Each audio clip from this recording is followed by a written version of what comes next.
cancer has affected my life. It is my life now. I just spent 6 hours today at Sloan Kettering, and I was there and I was like, it's a job. For the past 3 years, I've been fighting this battle, and it's made me realize how strong I am and how strong a person can be to go through what I'm going through. I actually had only been living in New York City for 3 months, and I had just started my job here. My dream was to move to the city and have this fantastic life, and I had a little pain in my stomach, and I went to the doctor's on my lunch break from the office, and when I got there, he said, I'm going to send you for a sonogram, and he sent me over, and it turned out that there was a tumor that needed to be removed that day. I had emergency surgery. And by 10 o'clock that night, they took the tumor out, and by the next morning, I had cancer. And I had to call my office and say, I can't come back to work. I have cancer. I just started my job. And from that moment on, my whole life was changed.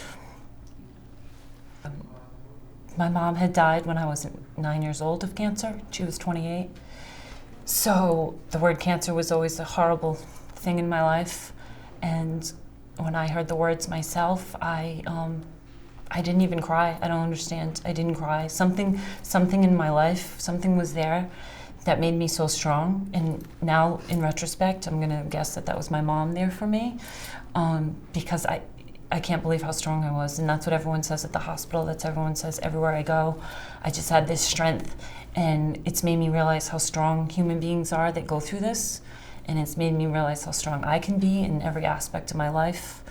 I was hospitalized a long time over the past couple of years. My chemo was really rough. Every round of chemo, I was hospitalized afterwards.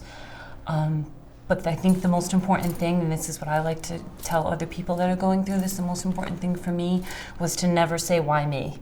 And I never put my energy into why me. I put all my energy into what can I do to make this better?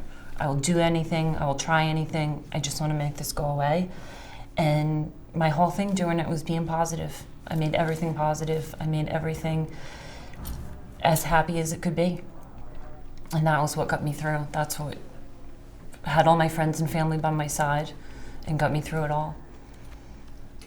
The treatment for me started, I had that initial emergency surgery, which they removed my ovary and they found the tumor in it. And then a few months later, I had a major surgery at Sloan. I had a hysterectomy, and I had part of my stomach removed. I had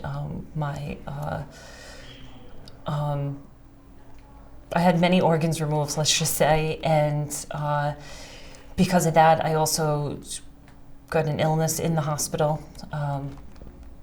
And I ended up hospitalized for a very long time. I was hospitalized from before Thanksgiving until after New Year's, which was a pretty big blow for me. And going through all that, once chemo started, I really got scared. And my first round of chemo, I locked myself in the bathroom at the hospital. And I was afraid to come out. I didn't want to do it. And the doctors came and they talked me through it and got me through it. And I went in and I did chemo, and after I did my first round, after that they said I have to do something different, and I decided just to be positive for each round of chemo. And my daughter and I came up with this idea that we were just going to dress up for chemo and put makeup on and dress in party dresses and tiaras, and this is how we went to chemo, and that was like my fun way to get through it. But with each chemo round that I went through, I had such a hard time with my blood count that each time I ended up hospitalized. So basically I would do chemo and then a week of hospitalization and then a week off, and chemo again, week of hospitalization, week off. I did that for 6 months. And I just learned that was like my way to live, and I enjoyed the days that I had to myself, and that was it. Because of the time that I spent in the hospital, I did do, research online as much as I could, and I had family and friends that helped me do some research as well.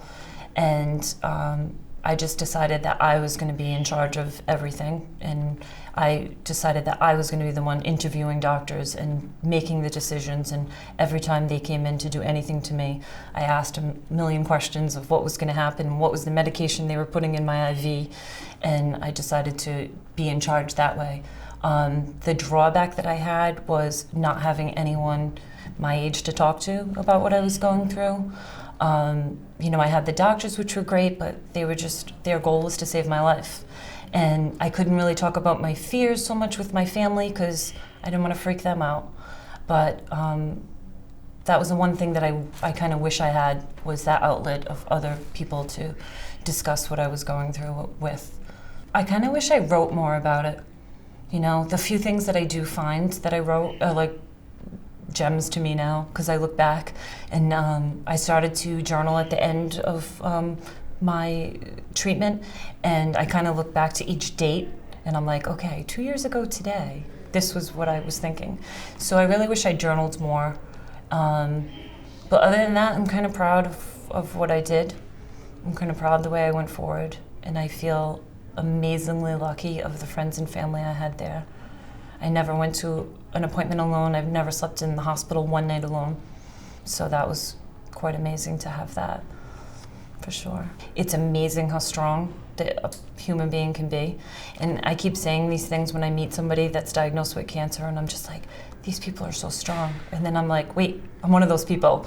And you cannot believe what you go through. You cannot believe that when you're on the other side, the little things in life, most of them don't matter anymore, that you would be upset about, and the little things in life that you didn't pay attention to, you really pay attention to now. And I think that's like each day, it's such a cliche, but each day of my life, like I live for those little things now.